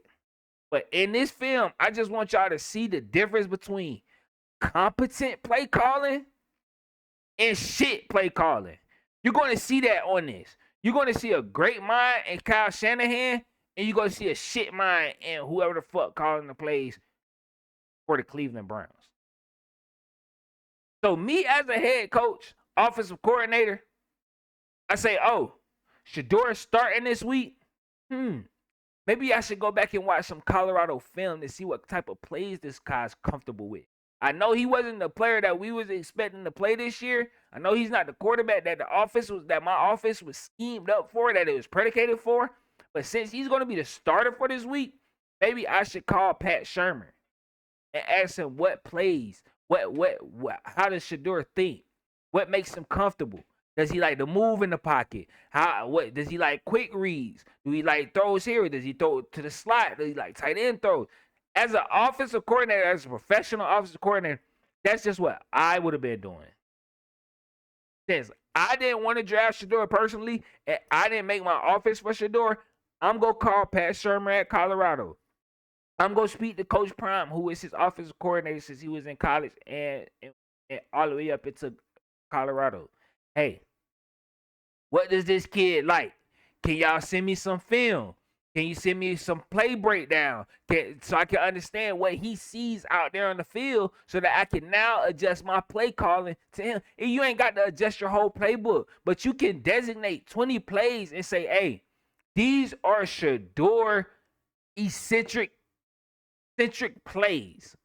Like, these are the plays these are the 20 of his best plays from college that we're going to incorporate into the playbook. We're going to run some of my stuff, and we're going to run some of the stuff that he's familiar with. Pat Shermer was an NFL offensive coordinator, head coach. I'm pretty sure that Shedeur played in a pro-style offense. So let's get some of the plays that he's good at, that we've seen him successful with on film, and let's interject that into our program. That's just what I would be doing as a professional offensive coordinator or head coach. But obviously, I've come to terms with I think differently than most niggas. So let's just see what they do with Shedeur right here on 3rd and 5. Let's just look at 3rd and 5 with Shedeur.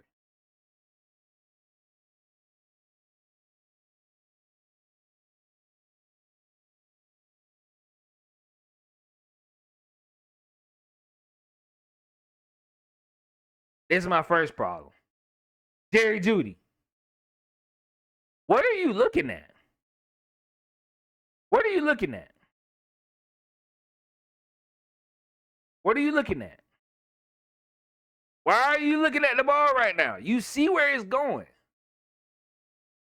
Like my wide receiver coach told me, if you're running and looking at the ball, you're a retriever, a receiver.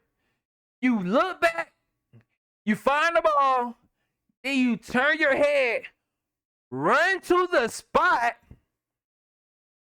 late hands. If you're running like this, you're not running as fast as you could possibly can.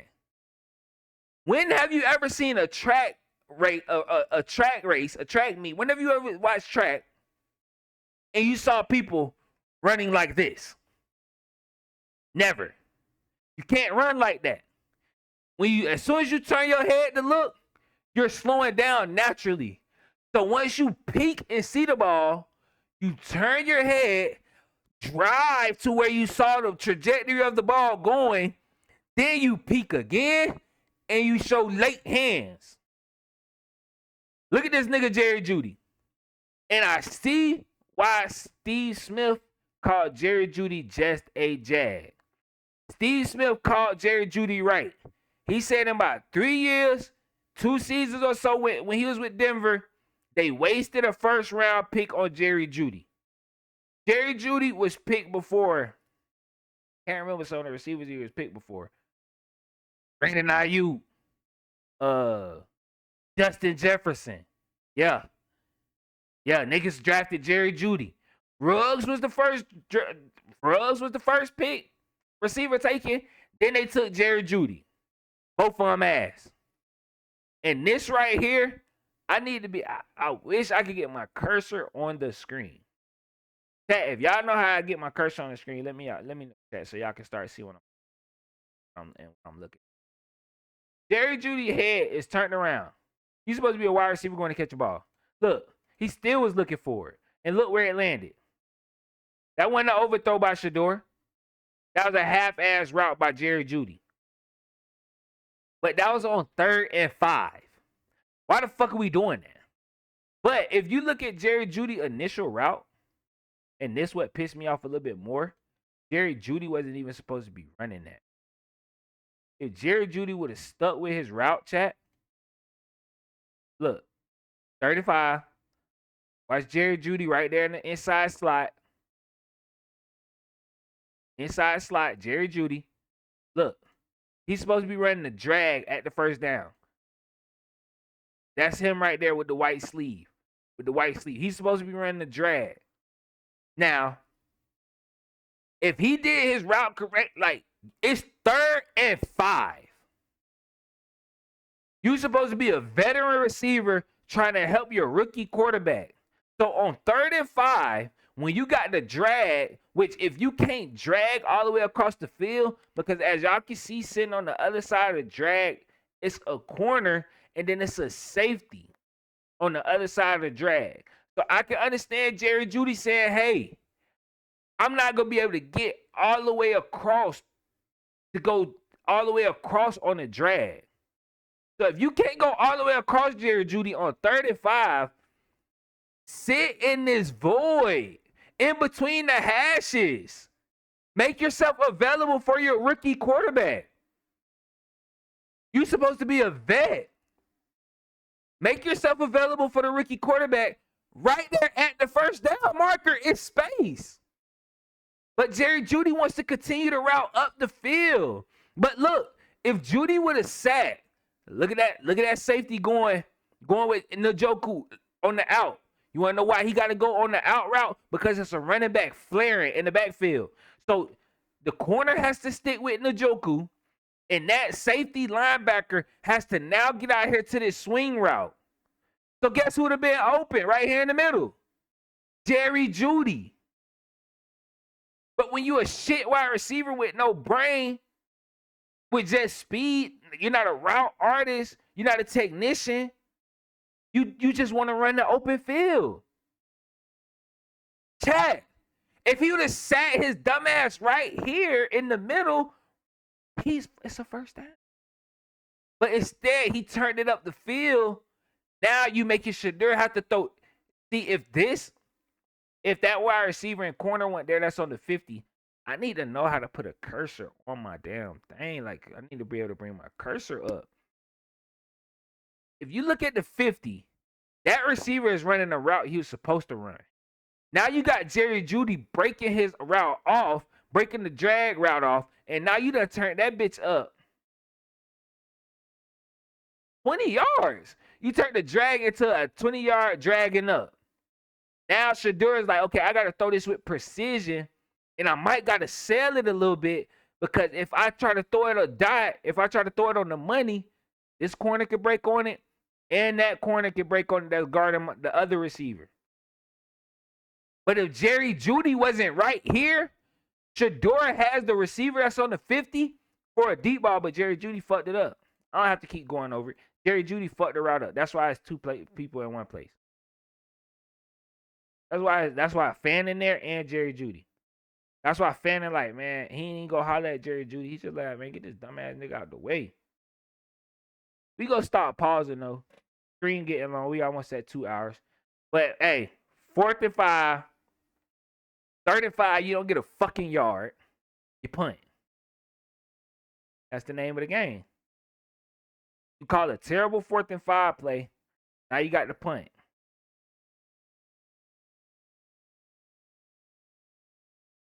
And then this with your special teams. This is why I say the Browns is just a bad team, bro. They're just a bad team. That's the type of shit bad teams do. You don't convert on 3rd and 5. Then you punt. Then you give up all the field position. Y'all might just went on it for 4th and 5. Look at Brock Purdy. Look at the offense they got Purdy playing in. I'm sorry I had to pause it, chat. Look at the offense they got Purdy playing in. Okay, Shedeur just had 3rd and 5. Nobody ran. Everybody ran past the first down marker, right? Everybody routes took them past the first down marker, at least 5-10 yards past the first down marker. You seen what Fanning was? Fanning was 30 yards down the field. Jerry Judy was 30 yards down the field. Njoku was 3 yards short of the first down. Judkins was flaring out the backfield, 10 yards short of the first down. It was no way Shedeur was going to convert that 3rd and 5. It was no way. Because either the routes was too deep or the route was too short to convert 3rd and 5. But let's look right here at how Kyle Shanahan, smart play caller, dials this up for his 7th round pick quarterback, Brock Purdy, Mr. Irrelevant. Watch how this get dialed up.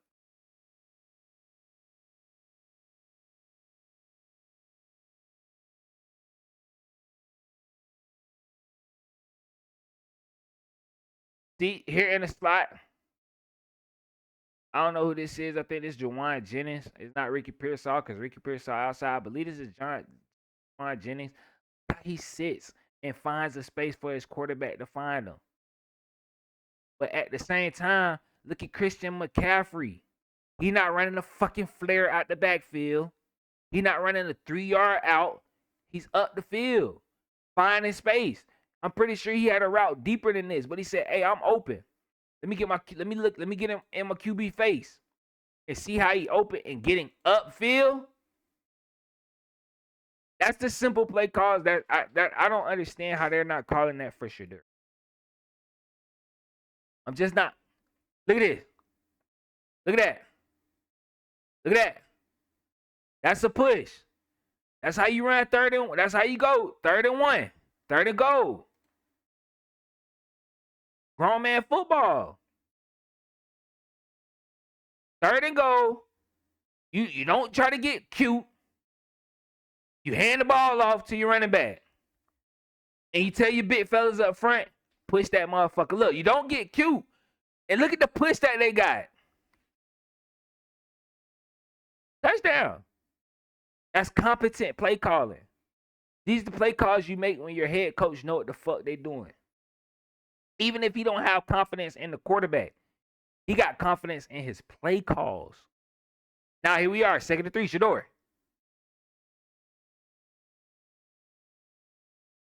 It's 2nd and 3. Screen. Great play call. Now that's a good play call on 2nd and 3. Screen to your running back. Your rookie running back who leading all running backs in rushing, rookie running backs in rushing. Get Judkins the ball. 1st and 10. Play action. We know you like to get off that play action. Move him out the pocket. Bam. Round the money. Get shit coming across his face. You always should have a route coming across your quarterback's face. Something that he can say, "Oh, he's a candy," and throw it right to him. 3rd and 8. Let's see what the play call is for Shedeur. 3rd and 8. Great call. Great call. Other screen. Expect it. Other screen. Simple play call. Get it to the running back. 4th and 1. 1. Just get no push. I like that play call on 4th and 1. Your offensive line just did absolutely nothing. So that was a great play call on 4th and 1. Let's look at Brock Purdy, 3rd and 9.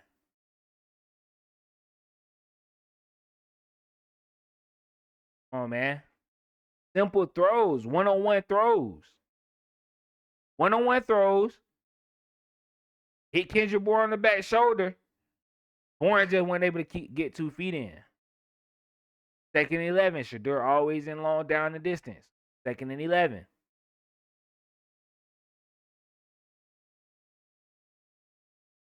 That's a dot. That's a dot. See how they cleared the middle of the field? The receiver worked back to the middle of the field, sat at open space, and was able to get Shedeur go find him. That's a good play call, and my boy stood in that pocket. They didn't do it. They actually did something on that drive. I don't know what happened with the video. The video, I guess, skipped something.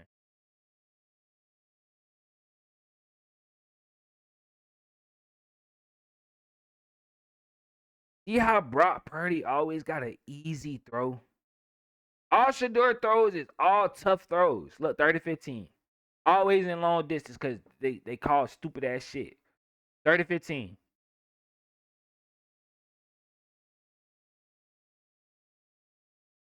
He holding that bitch too long.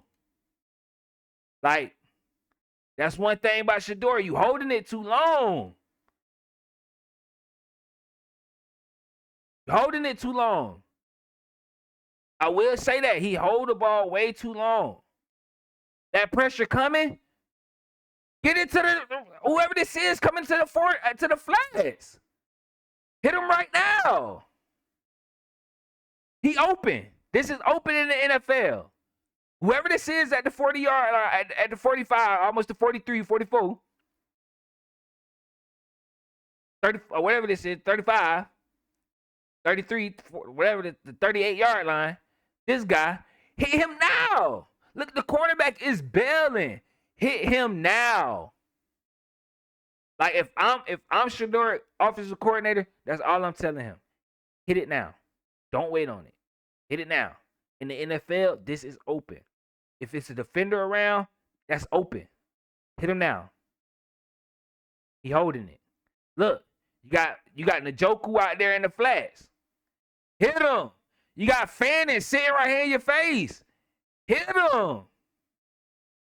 And especially if you now feel pressure, get out. Like, can't take sacks like that on 3rd and 15, bro.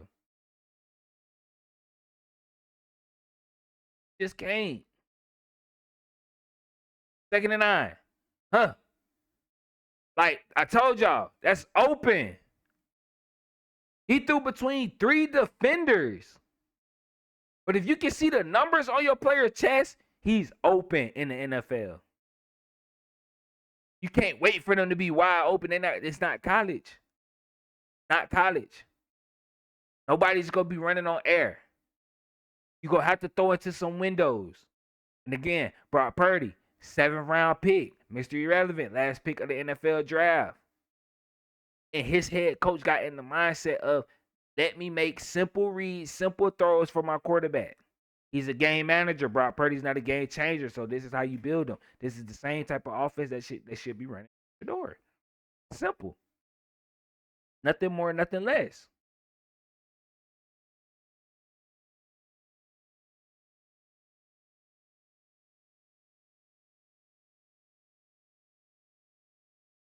Second and 4. Look, nothing cute. Toss to our best player. Let him go to work. Like, you don't have to play cute football in the NFL. You just have to play. Your players just have to come to play. It's men versus men. You feel me? Look, 3rd and 10. 3rd and 10. Check down. Like, that's something Shedeur is so afraid of, is checking the ball down. Like, hey, you can be a check down Johnny. Let him call you check down Johnny. 2nd and 3. Simple toss play. Now y'all trying to get too fucking cute. But this was a good play. Sometimes when you're a bad team, hey, you need a trick play every now and then. I don't like Shedeur being the lead blocker, throwing his shoulder out there. I don't like that. Second and 3, hand that bitch off. Look, get pushed. Burn down. Simple play calls, bro. You don't have to call fancy shit. Like, you don't have to have misdirection here, misdirection there, motion here, motion there. No, second and 9. Hit the flat. Hit the flat. This resulted in a touchdown. That's a great throw. I would have liked them to hit the flat, but he got a touchdown. Look. Flat there. Flat right there. You got the Joku about to cross your face for a first down. You know what I'm saying? I like this too. He stepped up in the pocket. But still, yet again, I'd rather you hit this man that's right by the 7. That's outside the flats on the I'd rather you hit that. That's wide open. And it's a first down. And it puts you in field goal range. Feel what I'm saying? Or you see Njoku, he done made himself a big target. You can see his numbers. You can see the numbers on his chest. Hitting Njoku. But am I mad you went down the field? No. Because that's a good throw. That's a touch throw. And you got this defender there. Then you got 2 defenders right there, so you had to put some touch on it, put some air on it, drop it in the bread basket. That was a great throw, great read. I like how he got in. I like that. But it's some simpler throws I would like to see him hit with more consistency. Because this not always going to be there. It's not always going to be there. Jerry Jeudy just took some people with him. Jerry took 2 with him. Because if that corner would have passed off like he was supposed to, the 2-7, then that would have been picked off. 0 to pick that.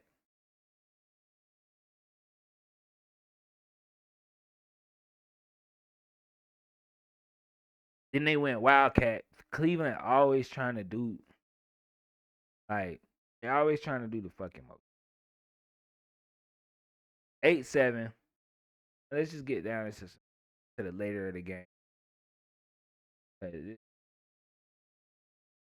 The shit I've been seeing is just, look, 3rd and 10. He always something and fucking long. That's how you know when the play calls is bad. Your quarterback and your offense is always something and long. He holding it too long. You holding it too long, especially in the end zone. The Joku is open. Right here at the cut of the screen, he's open. Shedeur has happy feet. He has happy feet. And quarterbacks who have happy feet oftentimes put their offensive, that's why it's a flag, put their offensive line in a bad position because now they holding because you back there with happy feet. Look at Brock Purdy. Calm feet. That's just Myles Garrett. That's just Myles Garrett doing what Myles Garrett do. But this is something else that make them a sorry-ass team. It's something else that make them a sorry-ass team. You got one job. You got one job. Catch the ball. You got one job. Catch the ball. So my boy Shedeur can go back out there and get the offense locomotive. But you fumble, guess what? Kendrick Bourne and that bitch saying, I don't know why that boy fumbled like that so I can score a tud. Look at the routes. See what I'm saying? That actually was great defense. Now, I know this Shedeur film, but I play corner. So this is teach tape. What they should have did was bracketed this. Inside corner, take inside release. Outside corner, stay with outside release.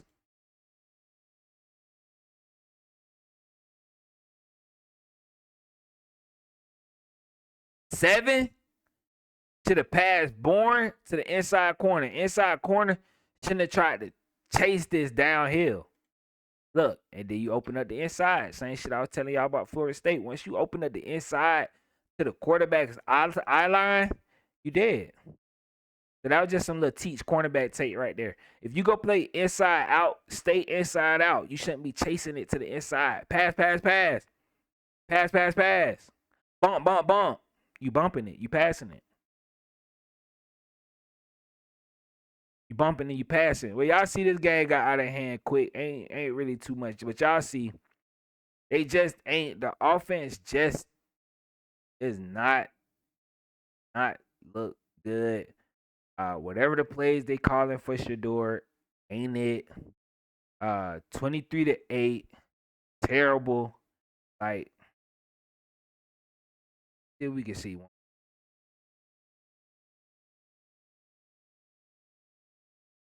This was pretty like 3rd and 1.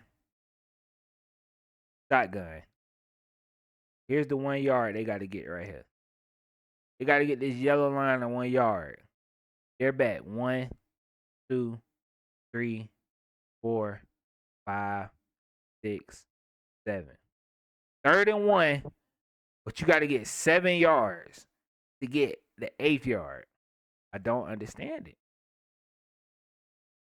I just don't understand it. They got it though, but I just don't understand it. Good run, Judkins. I don't get it. 4th and 1, 3rd and 1. Bitch, we got the line. Look, 4th and 16. Shedeur, you're not gonna convert this. You're not gonna convert 4th and 16. I'm just being honest with you. Not gonna convert 4th and 16. So just pass the ball to Njoku right here and see if he can make some shape. Maybe he can pick up 10 yards. Maybe he can pick up 14 yards. Who knows? Get it to Njoku, who's right there in front of your face. You're not gonna pick up 16 yards. Not holding on to that, man. First, the Cleveland Browns need to find an offense that works for Shedeur. Second, Shedeur needs to learn to get rid of the ball. This is not college. That's why he probably took so many sacks in college, because he's always trying to push the ball down the field. In the NFL, it's a time in the season for pushing the ball downfield. But in the NFL, if you got players that's wide open, put the ball into your playmakers' hands and let them go make plays. You don't have to throw touchdowns to get touchdowns. You can throw short passes and let them players go get the touchdowns. That's why it's called yak, yards after catch. That's why it's called rack, run after catch. You throw it to them folks in open space and you let them go pick that yak up. Receivers want to get yak anyways. Like, I want to get that ball quick so I can put my shit, so I can put my moves on the bitch. Huss something up. I don't always want to catch the deep ball. No, I want to catch the ball quick, get my eyes upfield, get my shoulders squared upfield, find defenders, put my moves to use. You let my quickness and my speed inside confined spaces get me open. I want one of them receivers who 9 routes, post routes, deep curls, deep drags. I want running them. I want a slant. I want a hitch. I want an out. I want a quick drag. That's what I want. I want the ball in my hands quick. Give me the ball. Like, I don't need to run all the way downfield for you to say, oh, I can throw it down there. No, give me the ball right now and let me get the rest of it. You still go get the yards and I'm going to get the yards. A bit ain't going to know you threw me a 10-yard slant. I took that bit to the crib. They just go see touchdown on your shit, touchdown on my shit. So that's the type of receiver I was. I was a slot receiver. I wasn't no outside receiver. I was a slot receiver in college and high school. I was running routes to really get open to be the first one open. If coach say, Mike, you got a 5-yard hitch, guess what? My hitch might be 3 yards. I go pick the rest of it up. If I got a drag, my drag's supposed to be 5, take them up to 10. I'm on a 3-yard drag, and I'm going to take it up to 7, 8 yards. I want that bitch right now. Like, I don't want to be no. I could take your ass deep, but I ain't want to be no deep threat. Deep threats got to run down the field, and guess what they be doing when they. Coach, coach, coach, come get me. Come get. Hell nah. That's why I had 8 to 10 catches a game, because I want that. Now. Now. I don't give a fuck. I wanted catches. I ain't need to be running all the way down the field. 1 catch for 60 yards. No, give me 8 catches, 90 yards, and a tud. Give me 9 catches for 102 tuds. I want catches. I go make my yards. That's what I don't see a lot of in the end. I was Amon Ross St. Brown type. Coach, give me that pill, and I bet I shake something. You understand? Amon Ra type of aficionado. That's the way I got down. But chat, hey, we here, we there. Great episode. This been our longest episode, 2 hour episode. Hey, all 10, what it is, all 15 people that came and tapped in, I appreciate y'all. Y'all stuck out and rocked out the whole goddamn time. Some of y'all came tapped in, tapped out. We appreciate y'all. This was a 2 hour stream. This was probably one of our best episodes yet. Jam-packed episode. We gonna try to keep these episodes rocking like that. I finally got everything set up how it's supposed to be set up. So we got the visuals, we gonna have the articles, we gonna have everything. College football championship weekend this weekend. Then we got the playoffs. Then in NBA gonna be heating up. You feel me? Heating up good. College basketball gonna be heating up. I want to talk college basketball, but I want to let some of this college football and NFL circulate through. Get all that through, because of course y'all know I like AJ DeBonst at BYU. I like Kill Pete at Arizona. Of course y'all know my son. We all watched that boy grow up. Cayenne at Syracuse. Cam Boozer at goddamn Duke. This freshman class, I want to talk about this freshman class coming up soon, because this freshman class might be the best freshman class that we seen in a long time. Not draft class, just freshman class that we seen in a long time. Just pure freshmen. You got Caleb Williams at UNC, top freshman. Master P son at Houston. So it's just a lot. We gonna get into that college football. I mean, we got college basketball gonna be broke down soon. We gonna be locking in on NBA round by Christmas. We gonna be full steam ahead NBA. College football playoffs. You already know that's going down. We back another episode for conference championship weekend. Then what I'm gonna start doing is chat. Whenever it's kind of like breaking news, whenever something like happen that needs my immediate attention, whenever something pop out that need immediate attention, I want to talk about some coaching moves, draft, trades. We gonna do a quick, you know what I'm saying? I'll be popping up doing a quick, probably about 30 minutes just to talk on that topic. If something happened, record broke or something like that, we'll be doing. So we'll be having mini pods throughout the week alongside with the long form. So once I get my schedule all the way down to a T, I'll be able to post a schedule, days that we go stream.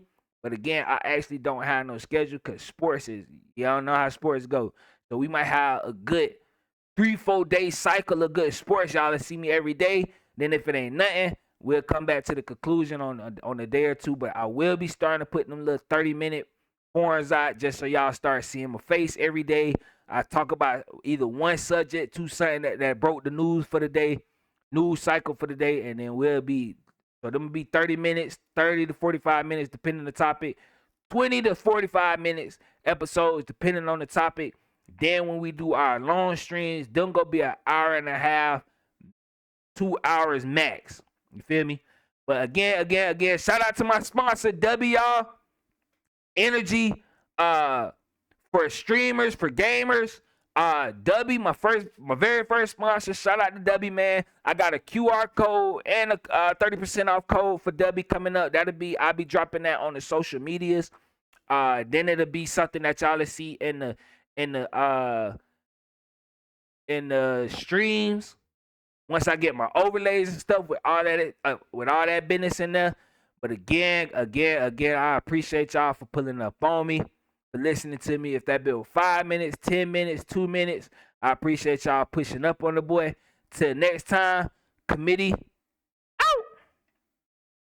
Silence keep clouding me and on my heart, and this time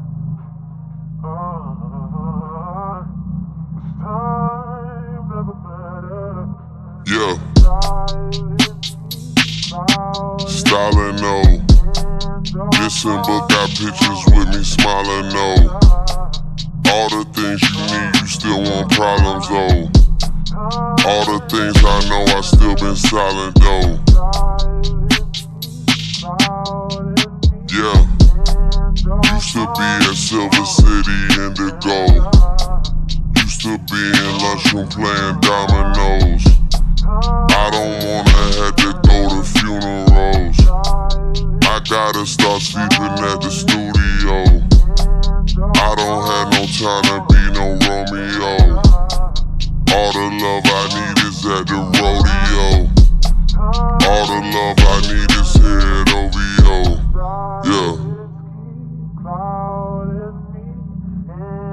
All the girls I know are there with Ian Throw. Who knows where I end up when that shit gets old. Maybe it never gets old and that's just how it goes. Last table left in Carbone, calling plays on a rotary phone. I take a glass of Domina to go with me home. Might move our annual shit to the dome. I need 40,000 people to see what I'm on. Yeah.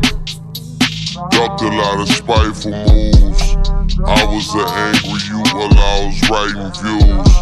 Saw a side of myself that I just never knew. I probably self-destruct if I ever lose, but I never do. Steady doing double shifts. One to do the beat, now open up like a double click. More blessings because I'm generous. 30-seater plane for like 10 of us. Remember when I bought Sealy the fake Chanel wallet? She knew that shit was a fraud but never told me about it. Nowadays when we catching up, we just laugh about it. Can't describe what my life is like when she asks about it. Scary whenever I close my eyes at night. Waking up to public statements about my private life.